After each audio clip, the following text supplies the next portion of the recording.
Assalamualaikum warahmatullahi wabarakatuh. Salam sejahtera bagi kita semua. Perkenalkan, saya Suci Andanawari, SPT MSI, merupakan dosen dari program studi penyuluhan peternakan dan kesejahteraan hewan Politeknik Pembangunan Pertanian Yogyakarta Magelang. Video ini merupakan bagian dari pernyataan diri saya dalam kegiatan penilaian dokumen dukung UK TPT, khususnya di bidang pengajaran, sebagai syarat mengikuti sertifikasi dosen tahun 2025. Mata kuliah yang akan saya ajarkan dan tampilkan dalam video ini adalah evaluasi penyuluhan pertanian dengan bobot 4 SKS, di mana terdiri dari 1 teori dan juga 3 praktik, yang merupakan mata kuliah wajib di program studi penyuluhan peternakan dan kesejahteraan hewan, di mana mata kuliah ini ditawarkan pada semester genap dan dapat diambil oleh mahasiswa mulai dari semester 6 setelah mahasiswa menempuh mata kuliah prasyarat, yaitu adalah program penyuluhan, metode dan teknik penyuluhan, serta media penyuluhan. Mata kuliah ini relevan dengan keahlian saya karena selama beberapa tahun terakhir saya aktif melakukan penelitian dan juga publikasi ilmiah di bidang tersebut. Sesuai dengan rencana pembelajaran semester RPS dari mata kuliah ini, dirancang untuk dilaksanakan selama 16 pertemuan, yang rinciannya adalah 14 kali pertemuan tatap muka dan 2 kali ujian. Perkuliahan dilaksanakan secara hybrid, bisa dengan klasikal, bisa juga dengan memanfaatkan media seperti Zoom, dan juga sistem informasi akademik terpadu online, SIATO milik Politeknik Pembangunan Pertanian Yogyakarta Magelang. Saya menggunakan pendekatan pembelajaran yang berpusat pada mahasiswa dengan kombinasi strategi delivery, interaction, and assessment. Metode ini bertujuan untuk meningkatkan pemahaman konseptual sekaligus keterampilan berpikir kritis dari mahasiswa. Selamat menyaksikan. Assalamualaikum warahmatullahi wabarakatuh. Waalaikumsalam warahmatullahi wabarakatuh. Gimana teman-teman kabarnya pada hari ini? Alhamdulillah. Sehat ya? Oke teman-teman, ini adalah pertemuan kita setelah ujian tengah semester yang lalu ya. Pada bisa nggak ngerjainnya? Bisa ya, nanti saya cek, saya koreksi terkait evaluasi penyuluhan pertanian gitu. Pada pertemuan kali ini materi kita adalah melanjutkan dari pertemuan yang sebelumnya, yaitu sudah masuk ke pertemuan ada ingat? Ke-9 ya, terkait instrumentasi. Oke, teman-teman? Ya, Bu. Jadi yang minggu lalu kita sudah membuat instrumen ya, betul? Betul. Ada yang masih ingat tahapan dari evaluasi penyuluhan pertanian? Dari menetapkan tujuan, indikator, dan membuat instrumen gitu ya. Setelah kita tahu indikatornya apa, lalu kita membuat instrumen. Nah, pada saat ini setelah teman-teman membuat instrumen pada yang pekan lalu, sekarang kita harus menguji kevalidan dan keandalannya atau reliabilitasnya. Oke, yang pada pertemuan kali ini kita akan bahas terkait uji validitas dan reliabilitas dari instrumen alat ukur evaluasi penyuluhan pertanian. Oke, baik, sebelum memulai saya sampaikan terlebih dahulu capaian pembelajaran mata kuliah pada hari ini adalah mahasiswa mampu menyusun dan menguji validitas dan reliabilitas dari instrumen evaluasi penyuluhan pertanian. Demikian ya teman-teman. Dan sebelum dilanjut, siapkan atau membuka SIATO dulu untuk melakukan presensi yang sudah saya buka pada hari ini. Sudah dibuka, nanti tinggal diklik untuk kehadiran teman-teman pada perkuliahan hari ini. Baik, sudah ya? Sudah. Oke, kita lanjut teman-teman.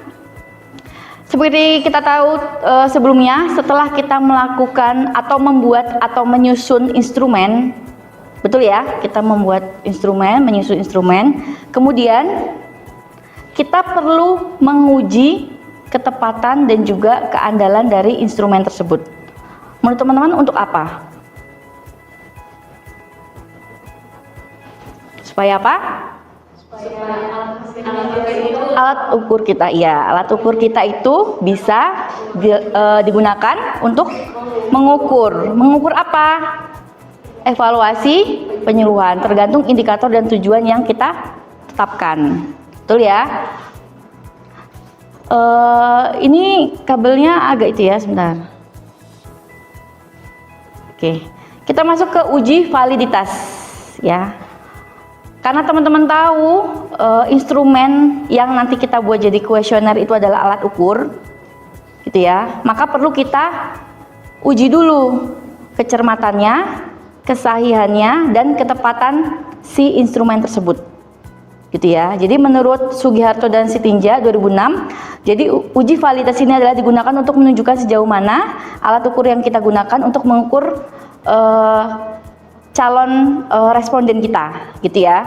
Jadi waktu kita nanti ke lapangan,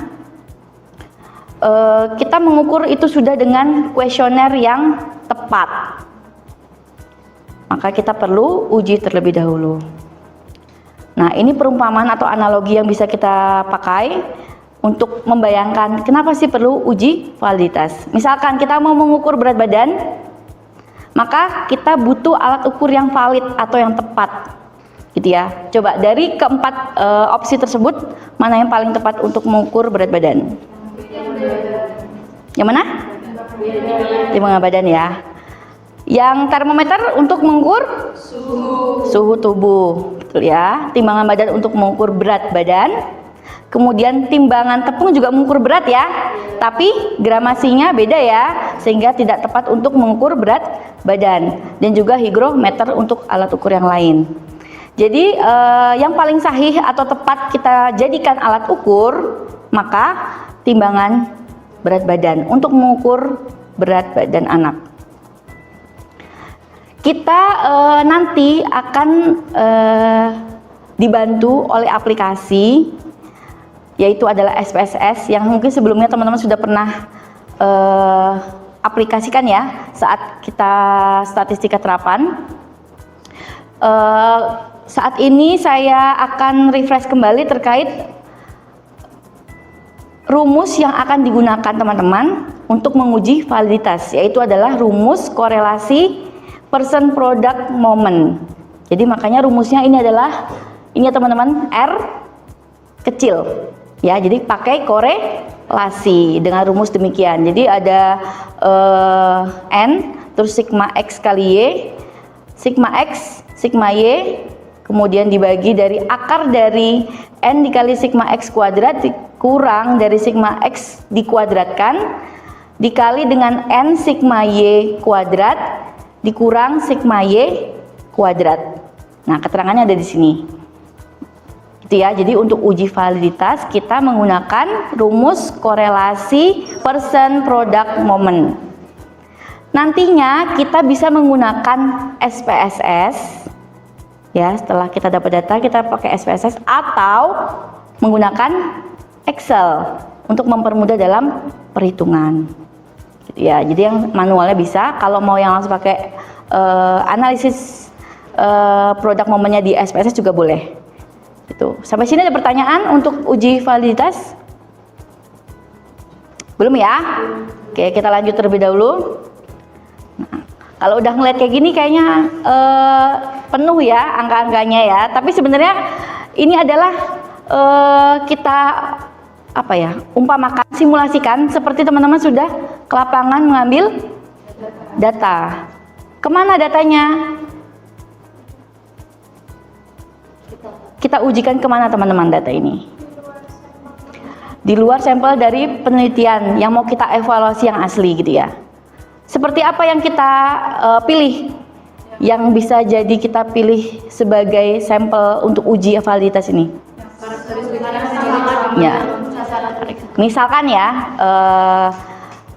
mungkin di desa Belaga Ombo ada kelompok wanita tani yang mengolah terkait susu sapi, maka karakteristik yang kita cari untuk uji validitas apa? Karakter yang pas? Yang berkaitan dengan pengolahan susu sapi maupun ternak sapi. Karena nanti kan pertanyaannya akan berkisar tentang itu indikatornya, betul ya?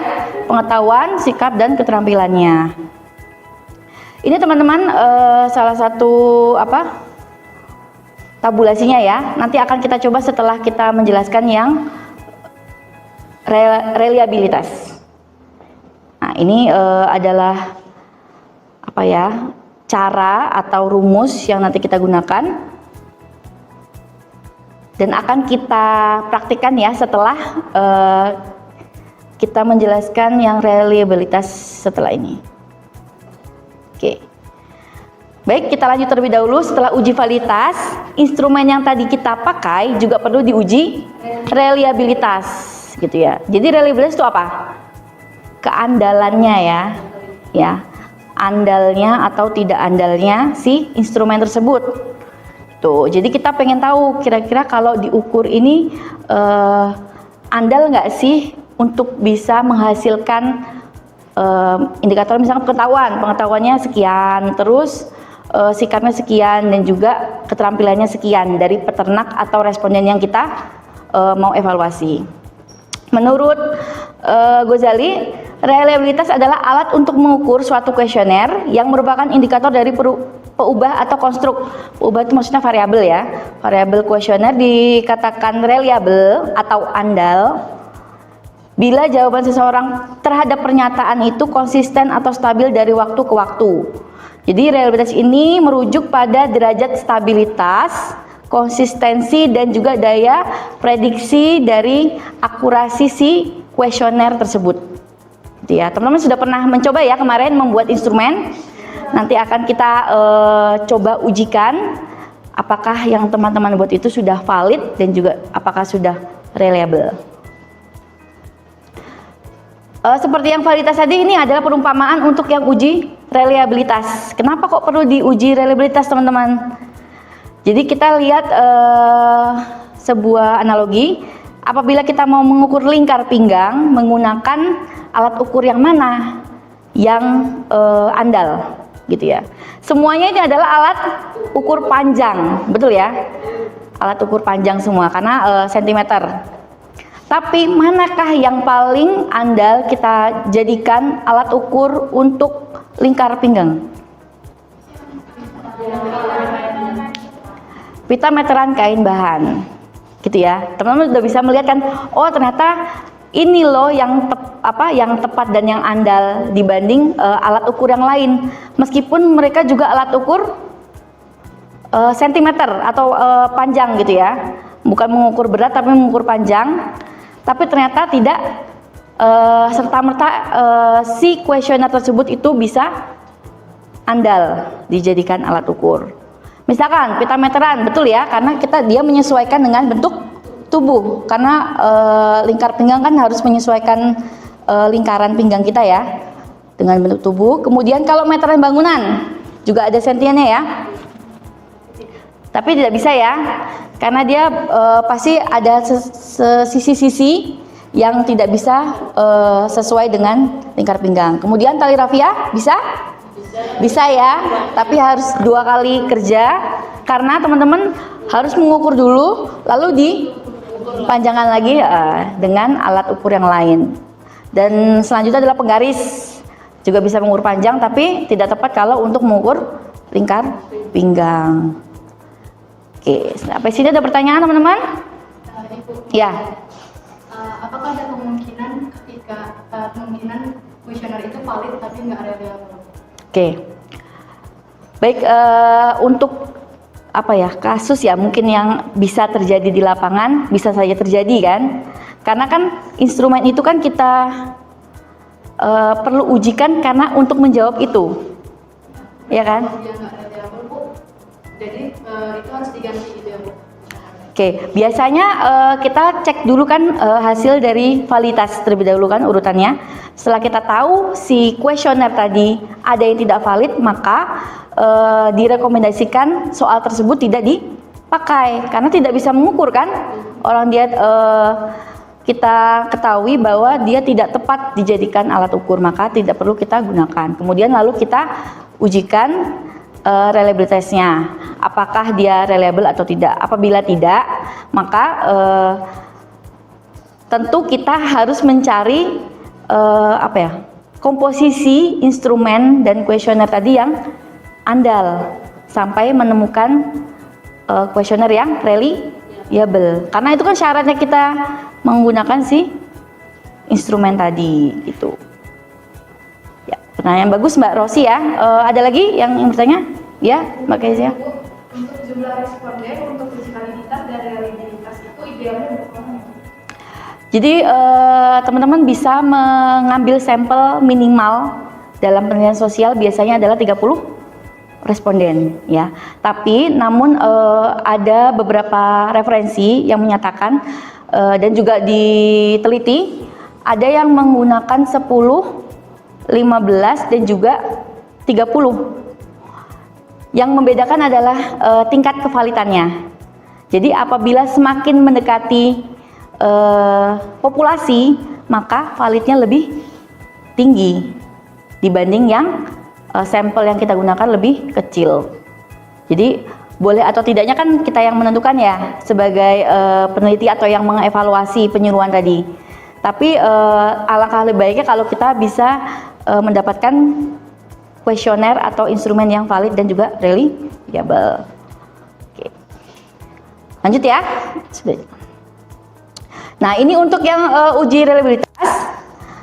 Jadi ada beberapa referensi yang menunjukkan bahwa disebut reliable apabila nilai dari alfa Cronbach-nya adalah lebih besar dari sama dengan 0,7 gitu ya. Tapi juga ada beberapa referensi juga yang menyatakan di atas lebih besar dari sama dengan 0,6 juga sudah reliable. Teman-teman tinggal mencari referensi yang tepat digunakan disesuaikan dengan penelitian teman-teman atau evaluasi penyuluhan yang akan teman-teman lakukan. Jadi menggunakan alfa Cronbach pada rumus ini rumusnya sama ya, kodenya simbolnya ya seperti yang tadi, pakai validitas pakai korelasi person product moment. Kalau yang ini pakai reliabilitas alfa Cronbach ya rumusnya. Rumusnya adalah R sama dengan N kecil per N-1 dikali dengan 1 minus sigma tau kuadrat dan juga dibagi tau kuadrat. Ya, itu adalah varian skor dari tiap-tiap item butir pertanyaan. Nah, ini adalah nanti yang akan kita praktikkan juga.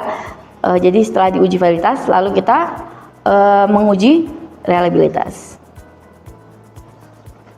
Ini langkah-langkahnya yang bisa teman-teman ambil apabila nanti teman-teman mau mencoba mengerjakan. Setelah ini akan ada tugas mandiri ya buat teman-teman di rumah yang akan melatih teman-teman supaya lebih pangkas dalam membuat kuesioner dan juga menguji kuesioner yang sudah teman-teman buat. Oke. Baik, kita langsung mempraktikkan ya. Mempraktikkan dalam menguji validitas dan reliabilitas dari kuesioner kita. Di sini saya sudah punya tabel angka-angka teman-teman, tabulasi. Bisa dilihat ya. Untuk indikator yang pertama, tujuannya kira-kira kita menetapkan tujuan apa?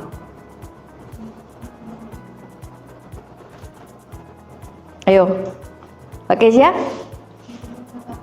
Meningkatkan pengetahuan. Indikatornya? Indikatornya? Tidak tahu, tahu, dan tahu. Oke. Kita anggap kita sudah ke lapangan, ya, bertemu dengan sampel yang kita uji validitas ini. Lalu kita memperoleh angka demikian, teman-teman. Ya, angkanya kita masukkan. Kemudian kita jumlah di pojok kanan per respondennya. Ya, jadi semua kuesioner kita jumlah per responden lalu kita total ke bawah. Ya. Nanti kita tentukan terlebih dahulu sebelum membuat garis kontinum untuk mengetahui kira-kira sampai di mana sih tadi tujuan yang mau kita ketahui, tingkat pengetahuan. Setelah itu teman-teman nanti bisa memasukkan ke dalam rumus apa tadi teman-teman? Yang validitas? Korelasi produk momen, kemudian dimasukkan per masing-masing rumusnya, kemudian nanti ditemukan hasilnya. Itu yang manual teman-teman menggunakan Excel. Jadi kita adopsi satu persatu rumusnya gitu ya, kita tuangkan. Tapi saya punya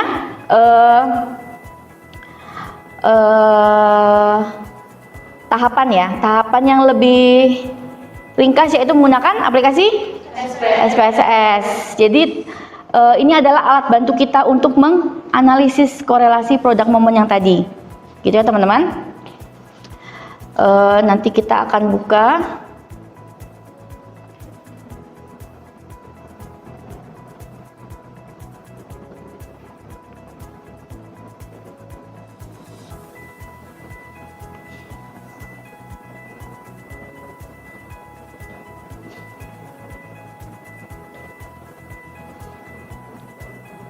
Oke, teman-teman nanti bisa membuka aplikasi SPSS di laptop teman-teman sendiri.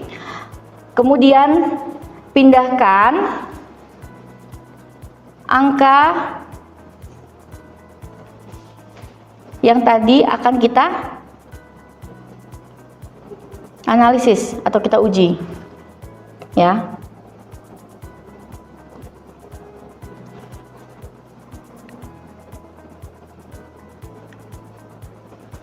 Kita masukkan angka tadi atau skor dari setiap butir pertanyaan per responden tadi ke dalam SPSS, yaitu di bagian data view. Betul ya, yang variabel view untuk memberi pelabelan atau nama gitu ya. Jadi yang ini variabel 1 ini adalah butir pertanyaan 1 gitu ya, butir pertanyaan 2, dan seterusnya. Yang terakhir adalah total atau jumlah. Oke. Tahapan ini terlalu cepat atau cukup? Cukup ya. Kita lanjut ya. Setelah kita masukkan ke data view, maka kita lalu ke bagian analyze.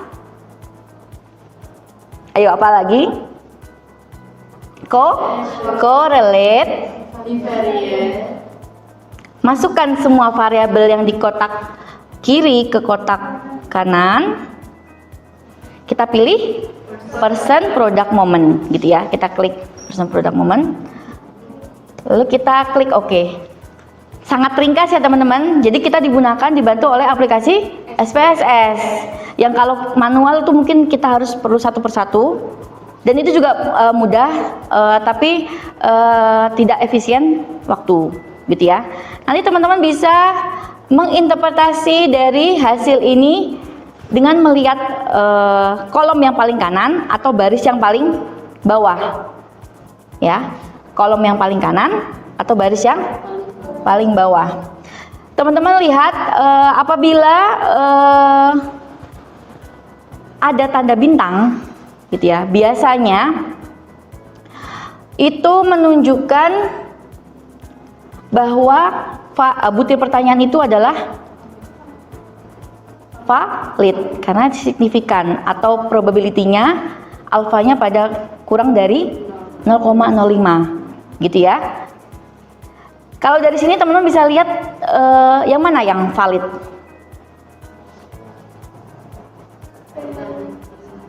Hanya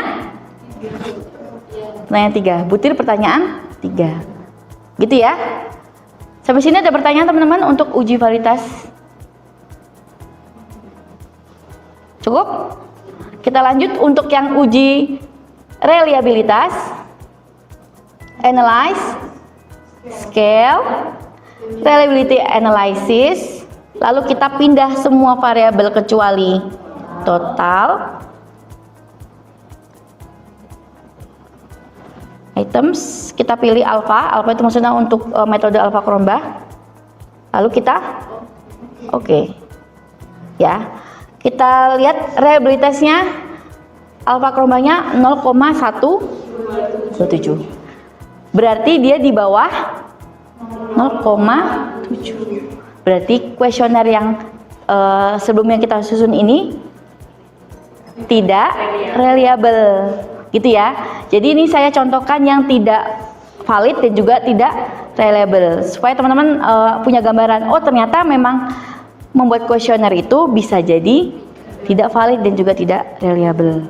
Maka perlu kita ulang lagi dan menyusun per item instrumen dan kuesionernya disesuaikan dengan tujuan dan juga indikator. Ya, sampai sini ada pertanyaan teman-teman? Cukup. Baik, kalau demikian kita cukupkan sekian pertemuan pada hari ini. Jangan lupa tugasnya sudah ada di Siato ya, pertemuan ke berapa? 9. Nanti teman-teman kerjakan secara mandiri ya teman-teman, untuk melatih teman-teman terampil dalam menguji validitas dan juga menguji reliabilitas dari instrumen kuesioner teman-teman. Baik, pertemuan kita cukupkan sekian. Nanti untuk materi dan bahan ajarnya saya upload di Siato. Ya, cukup sekian teman-teman. Sampai bertemu pekan depan. Saya akhiri. Wassalamualaikum warahmatullahi wabarakatuh. Waalaikumsalam warahmatullahi wabarakatuh. Oke, terima kasih. Terima kasih, Bu.